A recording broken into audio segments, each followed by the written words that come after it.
това е шасито на количката. Коша, който сглобихме, може да се слага като пледа към майката. Просто се штраква е тук. Както, като искате да го махнете, тук се стиска това копче и той излиза. Също така може да гледа на другата страна и влиза по същия начин. Така. Също да ви покажа, че позициите на гръбчето могат да се регулират отново с това, като падат надолу за абсолютно легнало положение. Или мисля, че има 2 или 3 позиции нагоре, две други позиции след легналото, да стои по-изправен.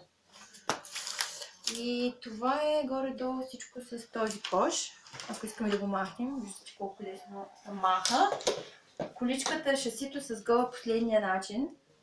Значи тук има един бутон, който се придърпа.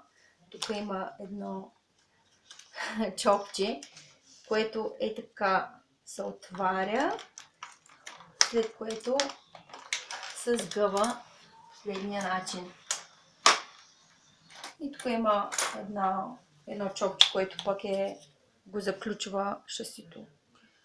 Като искате да го отключите, става много лесно. Това е тази част.